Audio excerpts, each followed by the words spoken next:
Nasa kwarto na nga si Franco pagkatapos nilang maghapunan. Nanonood ng K-drama at ayaw niyang ipakita kay Naomi na naa-addict na ito sa sinusubaybayang K-drama. Agad nga niyang itinago sa unan ang kanyang cellphone nang marinig niya ang pagbukas ng pinto ng kanyang kwarto. Love? Nagulat pa siya na makita may dala-dala itong dalawang unan. Nakangisi ito sa kanya. Dito ka matutulog? Ngumisi na rin ito at bumangon. Pinaalis ako ng ex-lalabs mo sa kwarto ni Diana eh. Doon daw siya matutulog, kaya dito ako matutulog ngayong gabi. Talaga love? Kahit gabi-gabi pa? Ngayon lang, sa sala ba naman ako pinapatulog o kaya sa guest room daw? Doon sana ako sa dati kong kwarto eh, kaso nasabi ko sa kanya na dito ako matutulog. Kaya ayun, paninindigan ko. Tsaka nito ibinaba ang mga unan sa kama ni Franco. Nice idea yan love. Alam mo naman na matagal ko nang gustong makatabi ka sa pagtulog. Sabay hila niya kay Yumi. Nanonood ka ba love? Nanonood ng? K-drama.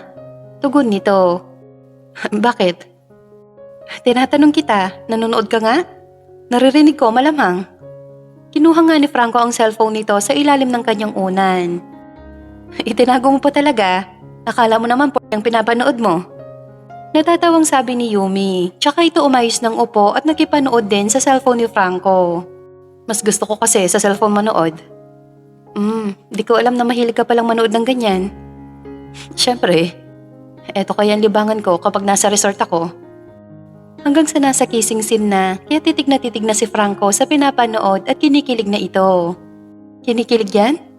Nakangusong tanong ni Yumi, kaya napabaling siya ng tingin dito. Nakakakilig kasi sila kapag nagkikis eh. Yung feeling na pakiramdam mo, ikaw yung nasa eksena. Tapos, ikaw yung lalaki? At sino naman yung ini-imagine mo babae? Ikaw. Mabilis na tugon nito. Well, baka iba. Ikaw nga, ito talaga ayaw pang maniwala. Tara, gayahin natin. Nakangising sambit nito. Niknik mo, ikis mo yung cellphone mo. Bakit yung cellphone? Kaya ka pala nang hahalik kahit hindi mo girlfriend dahil sa kakanood mo niyan, ha? Grabe, hindi naman dahil sa kakapanood ko nito kaya kita hinalikan ng mga araw na yon. Gusto ko lang talaga mahalikan yung mga labi mo. Pero okay naman, di ba? Nagpakatotoo ako sa nararamdaman ko para sa'yo. Kung hindi siguro, baka hindi pa kita girlfriend ngayon at baka pasulyap-sulyap pa rin ako sa'yo hanggang ngayon. Ayan, yung mga ngiti na yan ang dahilan kung bakit ako nabighani sa'yo. Asus, ang corny mo. Totoo naman kasi yon love. Eh ikaw, kaya ka na in love sa akin dahil sa mga halik na yon, no? Oo na. Nakangisin tugon nito. Kaya mabilis siyang kinabig ni Franco para halikan. Dahan-dahan sa paghalik nga ang ginawa ni Franco dito. Hanggang sa unti-unti ito naging marahas. At inihiga si Yumi habang patuloy pa rin niya itong hinahalikan. Hanggang sa maitulak siya nito. Aray! Ani ni Yumi habang nakahawak sa puson. Bakit? Alin naman sakit? Nag-aalalang tanong ni Franco. Yung puson ko masakit. Bakit masakit? Ano ba dapat kong gawin para mawala? Maya-maya lang mawawala din naman to. Ganito talaga kapag malapit na ang dalaw ng isang babae. You mean menstruation? Tama. Gusto mong bang 9 months hindi sumakit ang puson mo? Ha? Paano yon? Gawa tayo ng baby. Ikaw talaga. Sabay batok nito kay Franco. Ang sakit na nga ng puson ko, nagawa mo pang bumana ng ganyan. Biro lang. May alam pala akong dapat gawin dyan. Ano? Hot compress? Tama, kahit sa bote okay na yon. Sige, sandali lang ha. Hahanap lang ako ng bote. Agad nga nakabalik si Franco, dala ang bote na may mainit na tubig. Tsaka niya ito binalot at itinapat sa puson ni Yumi. Nakatingin lang si Yumi sa mukha ni Franco habang nakahiga siya. At dahan-dahan na iginugulong ni Franco ang bote sa kanyang puson. Hinaplos naman ni Yumi ang mukha nito kaya napasulyap sa kanya si Franco. Love, thank you. Mahinang sambit nito. Ngumiti naman si Franco. Love? Yes? Medyo nawawala na yung sakit ng puson ko. Buti naman kung ganun, love. Gusto mo na ba talaga? Ha? Ang alin, love? Na magkabibi tayo. Biglang lumiwanag ang mukha ni Franco nang sabihin niyo ni Yumi. Oo naman, gusto-gusto ko na talaga. So ano, payag ka na? Mumiti naman at tumango si Yumi. Talaga ba, love? Oo nga, bakit ayaw pa yatang maniwala? Nagulat lang ako, love. Nakangiting tugon nito at hinalikan ang kamay ni Yumi. Nang mawala nga ang sakit ng puso ni Yumi ay tuluyan ang may naganap sa kanilang dalawa. Isinuko na ni Yumi ng buong buo ang kanyang sarili kay Franco. Bumahid nga ang dugo ni Yumi sa bedsheet ni Franco. Nangangahulugan lang nito na matagumpay na may nangyari sa kanilang dalawa. Dahil nga sa pagod ay napadukdok na lang si Franco sa balikat ni Yumi at kapwa sila nakapikit. Na makabawi nga ng lakas ay tumayo si Franco para magbihis at binihisan niya din si Yumi. Pinilit nga ng dalaga na bumangon kahit masakit ang kanyang pagkababae. At inalis ni Franco ang bedsheet para banlawan ng dugong pumatak dito. Tsaka kumuha ng pamalit dito. Mahap di ba, love? Siyempre, dumugo eh. Tugon nito. Bukas na bukas, bibili na ako ng singsing para mag-propose sa'yo. Kailangan na talaga kitang mapakasalan bago patuloy ang may mabuo. Wika nito sa sarili habang nakatingin sa mga mata ni Yumi. Muli nga niyang kinuha ang kamay ni Yumi at hinalikan ito. Ngayong isinuko ko na ang sarili ko sa'yo, huwag na huwag mo akong sasaktan. Pangako, hindi kita sasaktan. Wala akong gagawin kundi ang mahalin, pasayahin at alagaan ka. Mahal na mahal kita. Mahal na mahal din kita, Franco. Kaya ako isinuko ang sarili ko sa'yo. Kasi naniniwala ako sa sinasabi mo, aalagaan at mamahalin ko rin kayong mag-ama habang buhay. Salamat, love. I love you. Sabay halik nito sa noo ni Yumi. I love you too. Tugon nito at yumakap kay Franco habang kapwa sila nakaupo sa ibabaw ng kama. Hindi nakabili ng engagement ring si Franco dahil bigla may emergency meeting sa kumpanya. Masyado silang abala ng mga araw na yon. Kaya napagpasyahan na lang niya na sa ibang araw na lang. Iniwan mo yung dalawa doon, baka magbugbugan yon. Ani ni Noah kay Franco. Kaya nga iniisip ko din yon. Lalo na't may pagkamal dito itong si Celine. At si Yumi naman mataray din at pumapatol kapag napuno na. Gaano kahirap magsama-sama kayo sa iisang bahay na nandoon yung ex mo at yung present mo. Siyempre mahirap. Lahat kami nag-a-adjust kay Celine.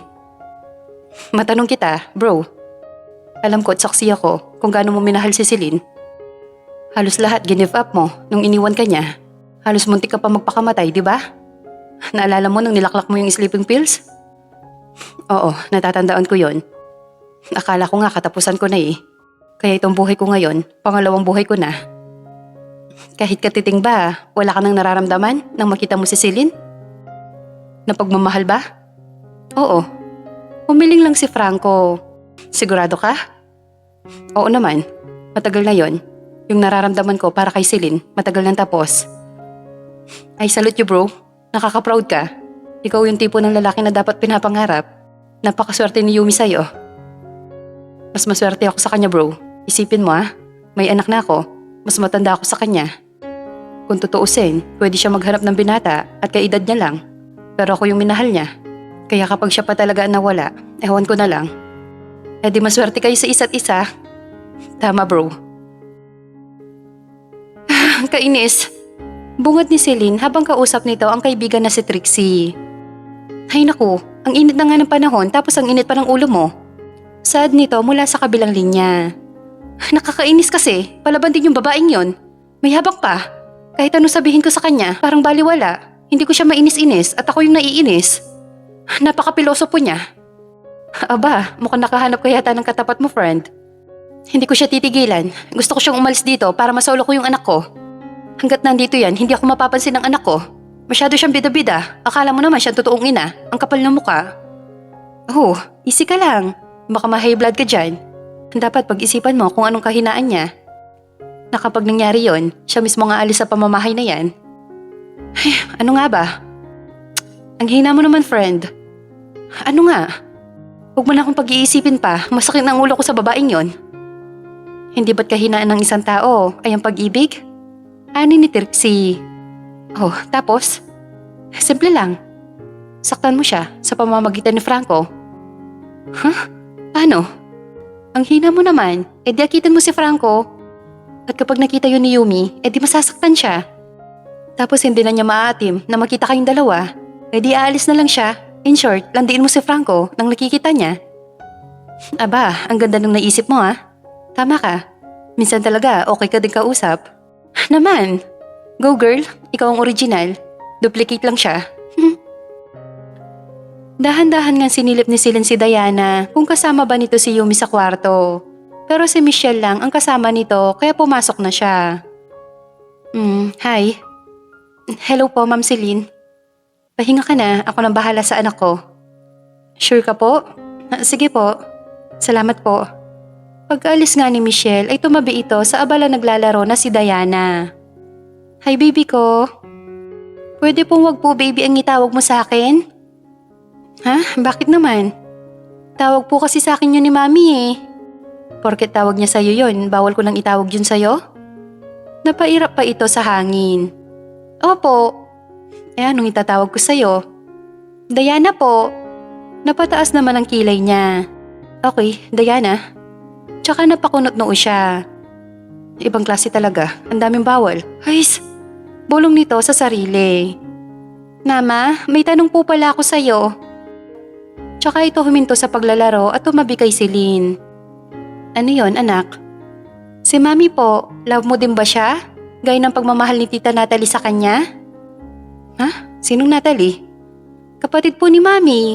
Hindi po ba magkapatid po kayo? Ano? No, hindi ko sila kapatid. Wala akong kapatid, anak. Nag-iisa akong anak, gaya mo. Po? Bakit sabi po ni Daddy at ni Mami? Sisters po kayo ni Mami. Ano? Bulalas nito. Kung ano-anong pinapasok sa utak mo ng mga taong yon, hindi kami magkapatid ni Yumi. Pero yun po ang sabi nila, lalo po si Mami. Sisters po kayo, kaya po tita ko siya. Natigilan si Celine at lumakas ang kabog ng dibdib niya. Bigla niya naalala si Selena, ang kapatid niyang pinapahanap ng kanyang ina. Anak, wait lang ha. Medyo sumama yung pakiramdam ni Mami. Maiwan lang kita sandali ha. Okay ka lang ba dito na mag-isa? Yes po, big girl na po ako. Okay anak. Agad nga itong lumabas at hinagilap si Yumi. Wala sa loob si Yumi, kaya lumabas siya at nagtungo sa garden pero wala din ito doon. Nasaan ba ang babaeng yun? Hanggang sa bumalik siya sa loob at naalala na baka nasa pool area ito. Matagumpay nga siyang nakita si Yumi doon na nagsuswimming. Lumapit nga siya habang nakapamiwang pa. Mag-usap nga tayo? Saad niya at umahon naman si Yumi. Pinagmasdan pa niya ang kabuuan nito. Napaka-sexy nito dahil nakatupis lang ito. Ano naman ang pag-uusapan natin? Kung insultuhin mo na naman ako, mas gusto ko pang maligo kaysa makipagbangayan sa'yo. Tinaasan naman niya ito ng kilay. Anong ipinapasok mo sa utak ng anak ko, ha? Ang kapal naman ng mukha mo para sabihin sa kanya na kapatid kita at pamangkin mo siya? Pero imbes na sumagot si Yumi, tinalikuran niya ito at takman lulundag sa tubig. Pero mabilis siyang hinila ni Celine. Kinakausap pa kita. Nahihiya ka ba sa kasinungalingan mo, ha? Gusto mo ba talaga malaman ng totoo? Natigilan si Celine at napatitig dito. Anong totoo? Naging kalmado ito bigla. Pero mas okay yata kung sa nanay mo manggaling ang totoo. Kung sino nga ba talaga ako. Bakit hindi mo itanong sa kanya kung may pinamigay ba siyang anak? Ikaw si Selena? Tsaka nangilid ang mga luha nito. Alam mo? Alam mo ang tungkol sa pinamigay niyang anak? Oo, last year ko lang nalaman. So tell me, ikaw ba? Ikaw ba si Selena? Oo, ako nga. Ako lang naman yung pinamigay niya dahil kinakahiya niya ako dahil bunga lang ako ng paggagahasa. Sigaw ni Yumi habang nag-uunahan sa pagpatak ang mga luha nito. Ganoon din si Celine. Nagsisisi na siya sa ginawa niya sa'yo. Ang totoo niya, pinapahanap ka niya sa akin pero hindi kita hinahanap. Akala niya may investigator ako na naghahanap sa'yo. Pero ang totoo, wala talaga. Dahil ayoko magkita pa kayo. Lumaki ako na ako lang ang mahal niya, na ako lang ang anak niya. Kaya hindi ko sasabihin sa kanya na kilala na kita. Wala akong pakialam. Mas okay yon dahil wala din naman akong balak na maging bahagi ng buhay niyo or maging parte ng pamilya niyo. Para sa akin, ang pamilya ko lang sila nanay at tatay. Kaya kung ayaw niyo sa akin, mas lalong ayaw ko sa inyo. Magsama kayo mag-ina, pareho lang naman kayo, pabaya. Sigaw ni Yumi kaya sinampal siya ni Celine. Wala kang karapatang pagsalitaan ako ng ganyan. Wala kang alam.